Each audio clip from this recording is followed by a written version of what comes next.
Glib egomania. How bad has he been?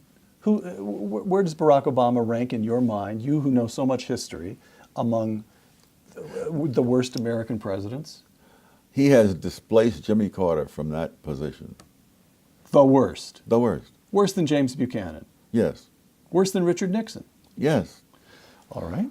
Richard Nixon did not, after all, put us in danger of nuclear attacks, probably within the lifetime of people living today.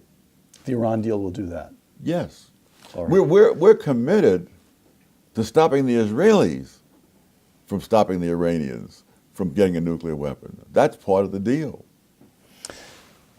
When I interviewed George Gilder about 6 or 7 months ago, George Gilder known to both of us, he contended that with the right policies, the economy, coming back to the international scene in a moment, but the economy would actually turn around quite quickly. The American economy can be revived quite quickly. Cut taxes, peel back regulation, and you'd see another version of the early 1980s. Mm-hmm. You agree? Yes. All we have to do is get out of the way in a certain sense. Yes. I mean, there was when Warren Harding took office in 1921, the unemployment rate was around 12%.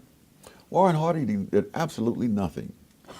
As the government's revenue fell because of the downturn, he cut government spending. Now both those things are things that drive the Keynesians crazy. Right. The following year, unemployment had fallen to about half that level. Within a year. Yes. And then a year after that, it fell yet again. There is a history. The first time the federal government intervened in the economy to get us out of a downturn was in 1930. Now, which means that for more than 150 years, the federal government just stood by and twiddled their thumbs while the economy recovered on its own. And all that time, there was never a depression as bad as the 1930s depression, where there was all kinds of intervention, beginning with Herbert Hoover help us, and then amplified by Franklin D. Roosevelt.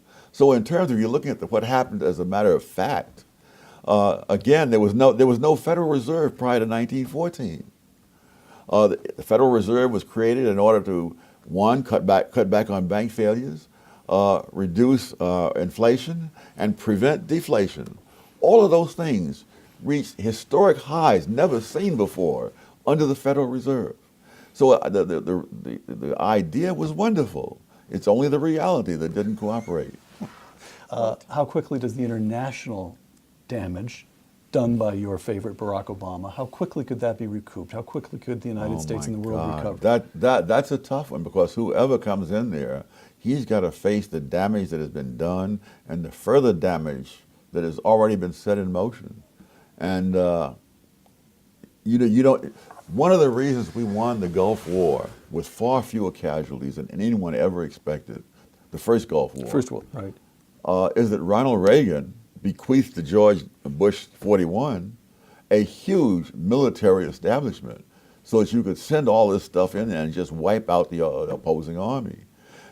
Whoever inherits this situation is going to be one where it's just the opposite, where we've had reductions in the armed forces, we've had cutbacks in all kinds of research and so on, and training. So what the next president has to operate with is going to be just a very desperate situation.